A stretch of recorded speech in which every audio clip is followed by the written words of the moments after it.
성도 여러분, 한 주간 동안에 평안하셨습니까? 예, 특별히 코로나가 더 지금 확진자가 많아져서 지금 나라가 걱정이 많은 가운데 있는데, 오늘 여러분 이렇게 어려운 가운데서도 우리 방역 수칙을 지키면서 우리 하나님께 예배 드릴 수 있게 된 것 하나님께 감사드립니다. 지난주 추수감사주일이었는데 너무 감사했어요. 여러분이 예배 드리는 그 감사의 모습, 또 여러분 한 분 한 분이 적어주신 감사의 기도 제목, 제가 한 분 한 분 다 읽고 또 기도의 제목으로 삼으려고 제가 가지고 있습니다. 여러분의 사정을 간접적으로 이렇게 알게 되었고요. 또 그런 가운데서도 여러분이 감사하려고 애쓰는 모습 하나님께서 기뻐 받으신 줄로 믿습니다. 1980년대까지만 해도요, 그때 초등학교가 아니라 이름이 국민학교였죠. 근데 국민학교 때 가을이 되면 꼭 하는 게 있습니다. 전교생이 모여서. 뭐죠? 가을 운동회를 했죠. 우선 전교생이 천군, 백군으로 나눕니다. 운동장에는 망국기가 휘날리고 또 학년마다 마스게임을 했죠. 그리고 오후가 되면 줄다리기도 하고 또 릴레이도 하고요. 또 마지막에는 오잼이라고 하죠. 오자미로 박을 터뜨리는 그런 하이라이트도 했죠.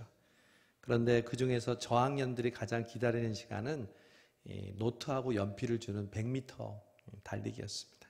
거기서 1등, 2등을 해야 되거든요. 그런데 이제 100m를 출발하기 전에 선생님들이 딱총이 있을 때는 그냥 딱 쏘면 되는데, 없을 때는 항상 입으로 그걸 했습니다. 뭐라고 했냐면 요이 땅 이렇게 했죠.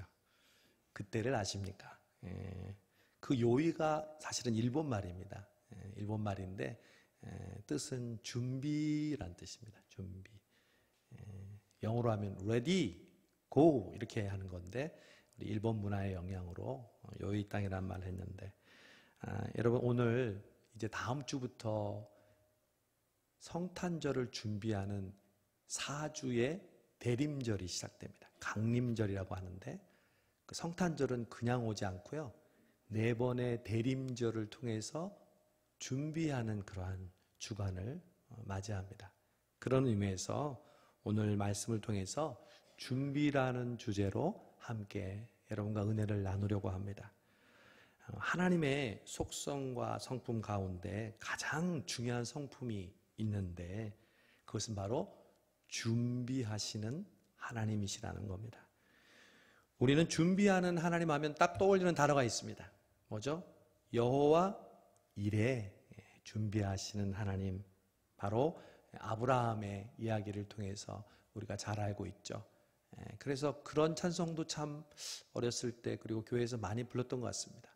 주님 내 길 예비하시니 나 기뻐합니다. 정말 많이 불렀던 것 같아요. 그래서 그 여호와 이레라는 단어가 우리 귀에 굉장히 익숙해요. 그리고 자연스럽게 아브라함을 떠올립니다. 아브라함이 이삭을 제물로 바치려고 하는 그 순간 하나님이 잠깐 멈춰라 하면서 하나님이 준비하신 사냥을 대신 바치게 했죠.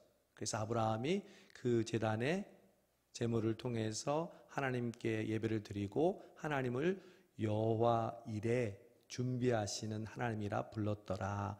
이 스토리를 우리는 창세기를 통해서 잘 알고 있죠. 그러나 때로는 우리가 너무 잘 아는 그러한 내용이 오히려 정작 더 중요하고 깊이 있는 교훈들을 놓칠 때가 많습니다. 그걸 선입견이라고 하죠. 그냥 너무 잘 알기 때문에 쉽게 이런 이야기야 하고 지나가 버리는 겁니다. 그러나 그 아브라함의 스토리보다 또 여호와 이레라는 그런 복음송보다 더 중요한 것이 있는데, 그것은 바로 그 준비하시는 하나님이 오늘 나에게 어떤 영향을 미치느냐에 대한 그러한 의미를 깨닫는 것입니다. 저는 오늘 마가복음의 첫 문장을 통해서 묵상하면서 준비하시는 하나님을 새롭게 발견했습니다. 그리고 준비하는 인생이란 어떤 인생인지 깨닫게 되었습니다. 오늘 본문 1장 1절을 볼까요? 하나님의 아들 예수 그리스도의 복음의 시작이라. 우선 마가복음 1장 1절은 창세기 1장 1절과도 같은 아주 중요한 말씀입니다. 창세기 1장은 뭐라고 되어 있죠? 우리가 잘 알죠. 태초에 하나님이 천지를 창조하시니라. 태초에 하나님이 천지를 창조하심으로 인류의 구원 역사가 시작된 것처럼 하나님의 아들 예수 그리스도가 이 땅에 오심으로 복음이 시작되고 새로운 구원 역사가 시작되었다는 창세기 1장 1절과 같은 중요한 선언이 마가복음 1장 1절입니다. 그런데 이 하나님의 아들 예수님은 갑자기 하늘에서 떨어지신 분이 아닙니다. 예수님은 구약 성경의 많은 부분에서 이 땅에 오실 것이 예언되었죠. 그리고 그 예언대로 오셨습니다. 다른 말로는 준비되셨다가 예수님이 이 땅에 오셨다는 것이죠. 하나님은 우리의 구원을 위해 예수님을 준비하셨습니다. 그러므로 예수님은 하나님의 완전한 준비이십니다. 준비하시는 하나님의 클라이막스, 최고의 절정은 바로 예수 그리스도를 준비하신 것이었습니다. 여러분, 사실 우리의 삶도 그렇습니다. 모든 일이 준비 없이 되는 일은 없습니다. 오늘 예배만 해도 그렇죠. 오늘 이 예배를 드리기 전에 여러분 각자도 준비하고 오셨죠. 그리고 오늘 예배를 위해서 주보를 준비하고 또 교회를 준비하고 제가 말씀을 준비했습니다. 그런데 사실 예배는 우리가 준비하는 준비 말고 더 중요한 준비가 있습니다. 그것이 뭘까요? 바로 하나님의 준비입니다. 여러분, 사실 예배는 하나님이 먼저 준비하십니다. 여러분은 하나님이 우리의 예배를, 이 예배를 준비하신 분이시라는 것을 알고 계십니까? 하나님은 우리가 예배를 드릴 때 땡 하면 팔짱을 끼고 너희들 어떻게 이번에 예배 잘 드리는가 보자, 절대 이런 분이 아니십니다. 여러분, 우리 예배를 받으시는 하나님은 지금 어떤 분이실까요? 어떤 모습으로 지금 우리의 예배를 받으실까요? 사실 하나님은 예배 드릴 때 우리보다 더 바쁘신 분입니다. 왜냐하면 우리를 위해 예배를 준비하시는 분이시기 때문에 그렇습니다. 오늘 예배의 찬양을 준비해 주시고 장로님의 기도를 통해서 우리의 마음을 담아 기도하도록 준비해 주시고 목자들을 통해서 하나님의 마음을 들을 수 있도록 준비해 주시는 분이 바로 하나님이신 줄 믿습니다. 하나님은 좋은 의자에 턱을 괴고 앉으셔서 우리가 드리는 예배의 질을 평가하시는 분이 아니십니다. 하나님께서 오늘 예배를 위해 준비하시기에 얼마나 바쁘셨는데요. 예배 시간 순간순간마다 우리가 은혜 받고 하나님께서 준비하신 그 사랑을 깨닫도록 하나님은 많이 준비하시고 또 준비하셨습니다. 마치 부모가 자녀들에게 좋은 선물을 준비하고 그 선물을 뜯어볼 때 그 행복한 얼굴을 보고 사실은 부모가 더 즐거워하고 부모로서의 보람을 느끼잖아요. 하나님도 마찬가지예요. 우리가 준비를 잘했나 감시하는 것이 아니라 하나님이 우리를 위해서 준비해 놓으시고 그 준비를 통해서 하나님이 정말 좋으신 분이라는 것을 깨닫는 그 순간 그것을 보시고 기뻐하시는 분이 오늘 이 예배를 준비하신 저와 여러분의 하나님이신 줄로 믿습니다. 오늘 그래서 우리가 불렀던 찬양은 하나님이 준비하신 찬양입니다. 오늘 듣는 말씀은 바로 하나님께서 나를 위해서 준비하신 말씀입니다. 저는 가끔 성도들로부터 그런 이야기를 듣습니다. 목사님, 오늘 말씀은 꼭 저를 위해서 하는 말씀인 것 같아요. 그러면 저는 대놓고는 얘기하지 못하지만 이렇게 말씀드리고 싶어요. 그럼요, 하나님이 당신을 위해서 준비하신 말씀인데요.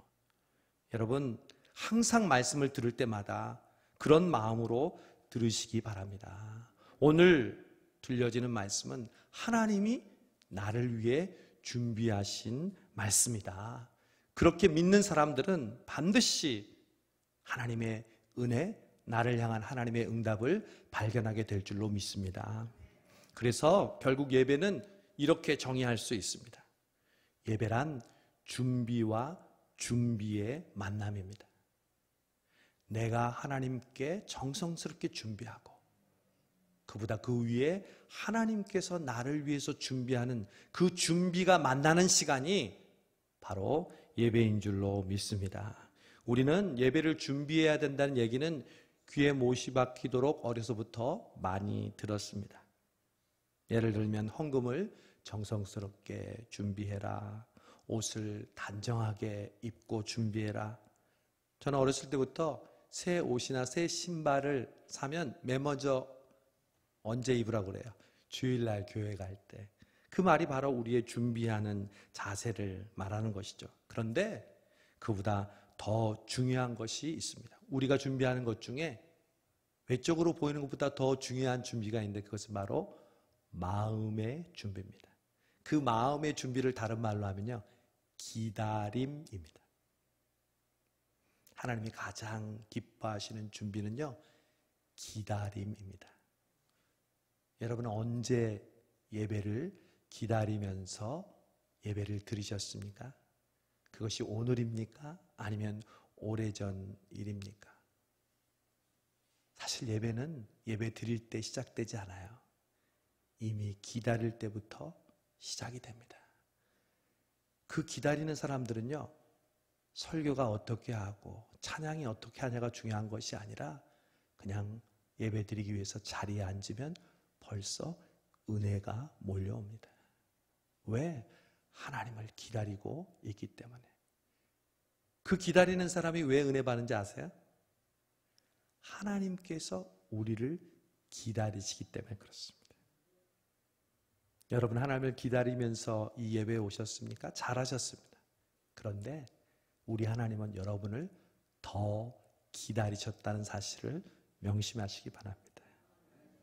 마치 엄마 아빠가 이제 퇴근하는데 아이들이 엄마 아빠 기다리잖아요.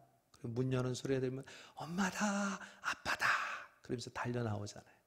그때 엄마 아빠가 와락 안아주고 기뻐하는 것처럼 우리가 하나님을 기다리지만 하나님은 더 기다리셔서 우리의 기다리는 모습을 보고 우리를 기뻐하시고 우리를 안아주시는 분이신 줄로 믿습니다. 저는 그래서 바울의 유명한 고백인 8장, 로마서 8장을 이렇게 묵상이 되더라고요. 원래 말씀은 로마서 8장 32절에 자기 아들을 아끼지 아니하시고 우리 모든 사람을 위하여 내어주신 이가 어찌 그 아들과 함께 모든 것을 우리에게 은사로 주지 아니하시겠느냐. 유명한 말씀이죠. 오늘 준비라는 주제를 묵상하면서 이렇게 제가 적용해 봤어요.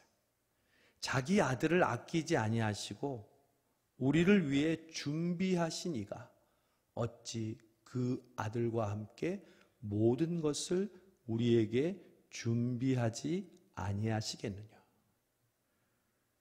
여러분, 하나님이 저와 여러분을 위해서 가장 큰 준비해 주신 것은 바로 예수 그리스도인 줄로 믿습니다.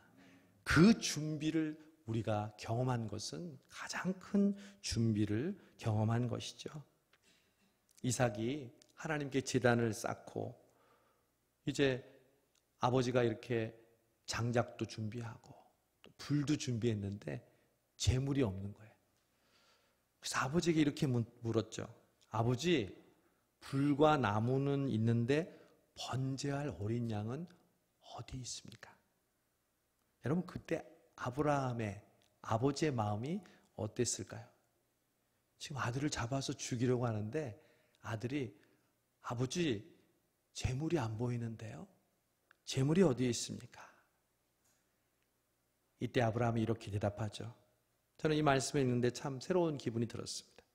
아들아, 번제할 어린 양은 하나님이 자기를 위해 친히 준비하시리라. 여러분, 여러분이 그토록 지금 찾고 있는 번제물은 무엇입니까? 다른 건 있는데 그것만 없다며 도대체 그것은 어디 있냐고 물으시는 그 번제물은 무엇입니까? 이삭처럼 우리는 그렇게 묻고 있지 않습니까? 하나님, 제게 필요한 번제할 제물은 어디 있습니까? 그것이 사업과 물질과 건강과 영적인 갈망, 자녀들의 문제, 그 번제물은 어디에 있습니까? 이렇게 질문할 때 하나님께서는 우리에게 이렇게 대답하십니다. 사랑하는 아들아, 사랑하는 딸아, 번제할 어린 양은 내가 나를 위하여 너희를 위해 친히 준비하리라. 여러분, 그래서 산양이, 하나님이 준비하신 산양이 잡히고 아브라함이 여호와 이레라고 고백했습니다. 우리 성수동 교회도 마찬가지입니다. 그동안 여러분 그렇게 묻지 않으셨습니까? 하나님, 우리 교회에 필요한 것은 어디 있습니까? 그게 사람입니까? 물질입니까? 영적인 충만입니까? 하나님 말씀하십니다. 성수동 교회야, 내가 나를 위하여 친히 준비하리라. 하나님이 나를 사랑한다는 걸 느끼는 사람은 어떤 사람일까요? 하나님이 모든 걸 날 위해 준비하셨다고 고백하는 사람입니다. 하나님께서 모든 걸 날 위해 준비하셨다는 것을 아는 사람은 자신이 하나님께 사랑받는 존귀한 존재임을 아는 사람입니다. 김정한 목사가 오늘 이 자리에 왜 존재할까요? 오늘 여러분 한 사람 한 사람을 위해 하나님께서 준비하셨기 때문인 줄로 믿습니다. 반대로 성수동 교회와 성도들이 왜 존재할까요? 하나님께서 부족한 저를 위하여 여러분들을, 이 교회를 준비하신 줄로 믿습니다. 내 주변의 모든 것들은 하나님이 나를 위해서 준비한 것입니다. 내가 겪는 환경과 모든 상황도 하나님이 나를 위해서 준비한 것입니다. 심지어 나를 힘들게 하고 나를 어렵게 하는 상황과 사람일지라도 그것은 하나님께서 준비하신 것입니다. 여러분, 성경에 하나님의 사람들을 보십시오. 좋은 환경과 좋은 사람들만 주변에 있었습니까? 모든 사람마다 어려운 환경, 그를 힘들게 하는 사람들이 항상 있었습니다. 그런 사람들조차 하나님께서 준비하셨다는 것이죠. 저는 이런 생각을 할 때마다 마음이 뜨겁고 황송해집니다. 이런 생각을 할 때마다 하나님께 고개를 숙이고 감사하게 됩니다. 아브라함의 버전 말고 저만의 버전으로 여호와 이레, 하나님이 준비하셨다고 찬양하고 고백합니다. 여러분, 여러분의 삶도 마찬가지입니다. 여러분이 겪고 있는 삶의 순간순간마다 여러분이 처하는 그것이 기쁨이든 혹은 고난이든 어려움이든 하나님께서 나를 위해 준비하신 상황임을 믿음으로 고백하는 여러분 되시기를 바랍니다. 여러분, 우리가 보고 듣고 경험하는 그 모든 것들은 그분의 준비입니다.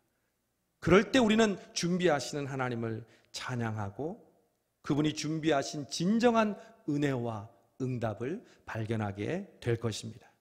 마가는 하나님이 준비하신 예수 그리스도로부터 복음이 시작된다는 선언을 1절에서 하고 2절부터 8절까지 한 인물의 스토리를 이야기하고 있습니다. 바로 세례 요한입니다. 이 세례 요한을 계속해서 하나님의 준비라는 연장선상에서 묵상하게 되었습니다. 그러자 세례 요한도 그리스도를 위해서 하나님이 준비하신 인물이라는 것을 알게 되었습니다. 세례 요한을 통해서 하나님께서 어떤 사람이 하나님이 준비하는 사람인지 준비하는 사람의 태도에 대해서도 알게 되었습니다. 여러분 오늘 말씀을 보십시오. 2절에 보면 보라 내가 내 사자를 내 앞에 보내노니 세례 요한을 말하는 거죠. 그가 내 길을 뭐하리라? 준비하리라. 이사야 선지자는 이렇게 얘기했죠. 3절 광야에 외치는 자의 소리가 있어 이르되 너희는 주의 길을 준비하라. 그의 오실 길을 곧게 하라. 세례 요한은 그리스도를 준비하기 위해 하나님께서 준비하신 사람이었습니다. 그리고 그 세례 요한의 임무는 주의 길을 준비하는 것이었습니다. 하나님은 그리스도를 위해서 세례 요한을 준비하시고 세례 요한은 그리스도를 준비합니다. 저는 신학교 시절 결혼을 했습니다. 신대원에 다니다가 제가 주의 종으로 부르심을 받고 하는 결혼이어서 저에게 더욱 뜻깊게 다가왔습니다. 그래서 제가 신랑 입장할 때 들어갈 때 좀 특이한 방법으로 입장을 했습니다. 제가 이제 주의 종이 되는 것이니까 그 길을 걸어가는 거니까 뮤지컬 가스펠에 나오는 세례 요한이 부르는 노래를 부르면서 걸어갔습니다. 주의 길로 예비하라. 주의 길로 예비하라. 이렇게 걸어갔어요. 근데 제 마음은 무슨 노래를 전공해서 노래를 부르면서 걸어가는 것이 아니라 정말 내가 주님의 길을 준비하는 사역자의 삶으로 이제 부부가 되어 가는구나. 이런 마음으로 제가 고백을 했습니다. 여러분 오늘 세례 요한이 그러면 주의 길을 준비하기 위해서 그가 실천했던 내용은 뭘까요? 오늘 그 말씀까지 살펴보고 말씀을 마치려고 합니다. 저는 이 세례 요한을 통해서 그리스도를 준비하는 삶이 무엇인지를 발견하게 되었습니다. 먼저 4절에서 이렇게 말씀하죠. 세례 요한이 광야에 이르러 죄의 사함을 받게 하는 회개의 세례를 전파하니. 여러분 세례 요한에게 있어서 뺄래야 뺄 수 없는 말은 그의 이름에 따라다니는 별명이죠. 그냥 요한이 아니라 뭐죠? 세례 요한. 세례 요한은 세례를 베푸는 일이 그의 중심 사역이었습니다. 그가 세례를 베풀자 모든 사람들이 요단강가로 나와서 그에게 세례를 받았습니다. 여러분 오늘날 우리 교회도 세례를 베풀고 있죠. 우리 오늘 자리한 재영 형제도 결혼하기 전에 우리가 세례를 받았는데 예배에서 여러분 가장 은혜로운 시간은 바로 세례를 받는 시간입니다. 제가 미국에 있을 때 소위 말하는 성장하는 그런 교회들을 방문하고 또 프로그램을 경험하고 예배를 드렸는데 저는 지금까지 가장 감격스러운 시간은 바로 세례받는 장면이었습니다. 목사님이 세례받는 성도와 함께 짧은 대화를 나눕니다. 한 번은 한 한국인으로 보이는 젊은 여성이 세례를 받는데 좀 서투른 영어로 자신의 상황을 설명했습니다. 자신은 이혼을 했고 아이가 있는 싱글맘인데 이제 예수님을 구주로 믿고 고백한다고 눈물을 흘리면서 간증했습니다. 미국은 대부분 침례를 주는데 목사님이 그 자매를 침수하고 다시 올라오는데 온 성도들이 박수를 치면서 기뻐했습니다. 이것이 바로 교회고 이게 바로 천국의 기쁨이라는 것을 그 감동을 지금도 잊을 수가 없습니다. 저는 목사가 되고 또 처음 세례를 베푼 그때를 또 잊을 수 없습니다. 바로 유아 세례였습니다. 어느 날 청년부 전사님의 전화를 받았습니다. 청년부에 있는 젊은 부부가 아이를 낳았는데 그 아이가 콩팥이 전혀 기능을 하지 못해서 2, 3주 후면 죽는다는 거예요.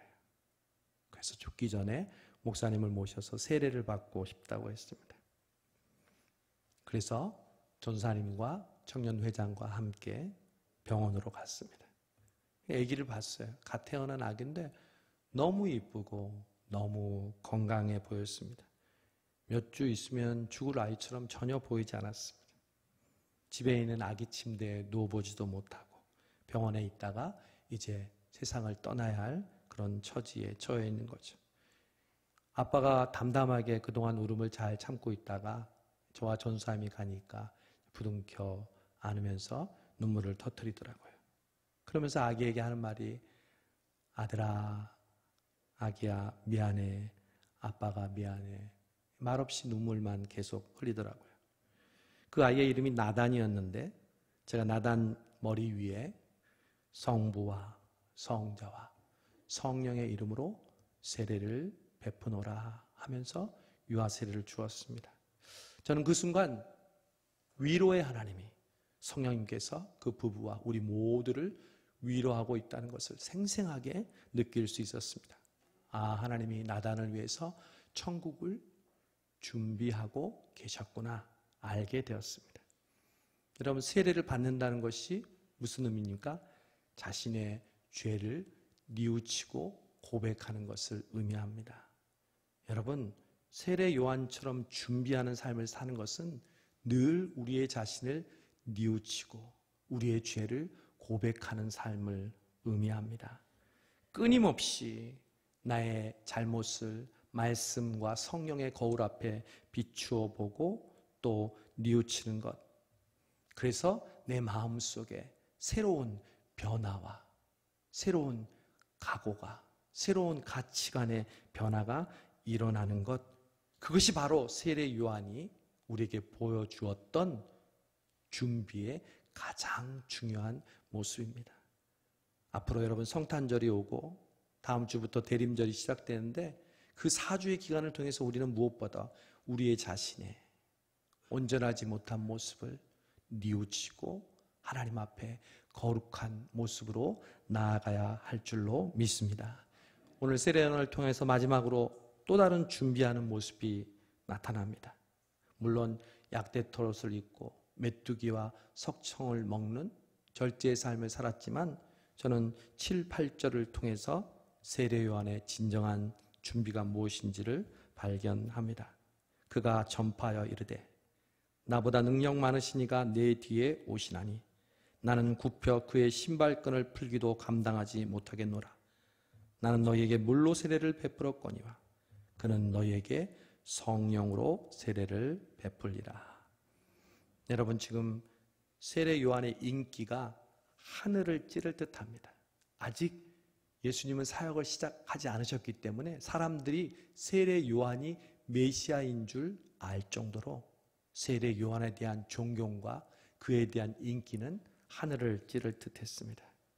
마가는 그런 상태에서 5절에서 세례 요한에 대한 인기를 이렇게 얘기합니다. 온 유대 지방과 예루살렘 사람이 다 나아가, 많은 사람 정도가 아닙니다. 유대와 예루살렘에 있는 온 지방에 있는 사람들이 세례 요한에게 세례를 받으러 요단강으로 나왔다는 거죠. 여러분, 그러면 인간적으로 세례 요한은 어떤 마음이 들까요? 자신에게 나아오고 자신이 죄사함의 세례를 받으니까 마치 자기가 메시아처럼 높아지려는 마음이 누구나 인간적으로 있지 않겠습니까? 그러나 세례 요한은 흔들리지 않았습니다. 그는 자신이 주인공이 아니라는 것을 알고 있었습니다. 그가 전파하는 내용은 그리스도였습니다. 내가 그리스도가 아니다. 저분이 그리스도다. 세상 죄를 지고 가는 어린 양을 보아라. 나는 그분의 신발끈을 풀 수 있는 그런 능력조차 없는 그분 앞에 작은 존재이다.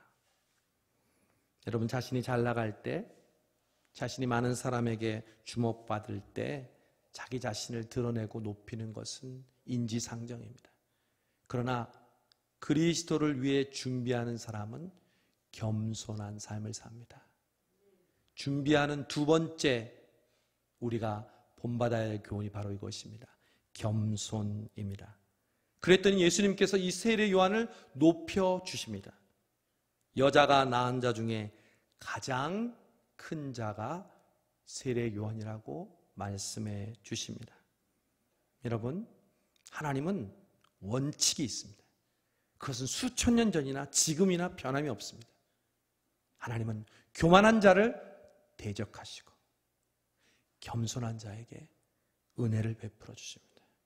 이것은 시대나 상황과 어떠한 조건에 관계없이 변치 않는 동일하신 하나님의 성품입니다. 여러분, 하나님을 위해서 준비하는 삶을 사는 사람은 그래서 겸손합니다. 세례 요한처럼 겸손합니다. 우리가 11월 달에 찬양에 부르는 찬양 가사가 예수님의 성품이 나의 인격이 되기를. 교회 생활을 오래 하면 할수록, 봉사를 오래 하면 할수록, 내게 직분의 연수가 높아질수록 우리는 더욱더 겸손하게 된다는 것이죠. 목사인 저도 마찬가지죠. 제가 담임 목사라고 교만하거나 성도들이 많이 모인다고 교만하는 것이 아니라 더 겸손하고 주님의 마음으로 교회와 성도를 섬기는 것, 그것이 바로 세례 요한처럼 그리스도를 준비하는 삶인 줄로 믿습니다. 여러분, 다음 주부터 이제 우리는 또 하나의 중요한 절기를 맞이합니다. 하나님은 절기의 하나님입니다.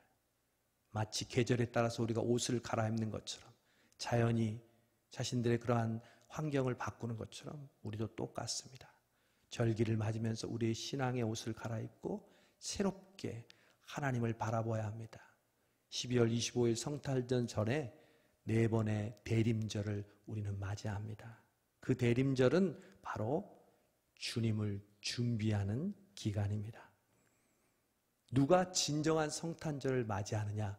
그것은 바로 그날에 달려있는 것이 아니라, 그날 어떻게 성탄 예배를 드리고 성탄절 헌금을 드리고 성탄 행사를 하는 것이 아니라, 바로 이미 4주 동안 내가 어떻게 그 성탄을 준비하며 내 자신을 겸손과 뉘우침으로 새롭게 하느냐, 그것에 따라서 성탄절이 좌지우지 된다는 것입니다. 아무쪼록 우리 성수동교회 성도 여러분들이 오늘 준비하신 하나님을 바라보고 감사하고, 또 다가오는 대림절을 맞아서 정말 세례 요한처럼 하나님 앞에 준비하는 삶으로 저와 여러분에게 주시는 성탄의 축복이 그 어느 해보다 놀랍고, 그리고 하나님이 기뻐하시는 응답의 주인공들이 성수동교회와 저와 여러분이 되시기를 주님의 이름으로 축원합니다. 기도하겠습니다.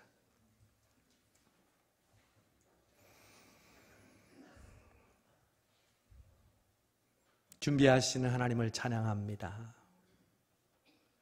우리 성수동교회를 사랑해 주셔서 하나님께서 준비하시는 것들을 뒤돌아볼 때 하나님께 감사하고 또 감사합니다.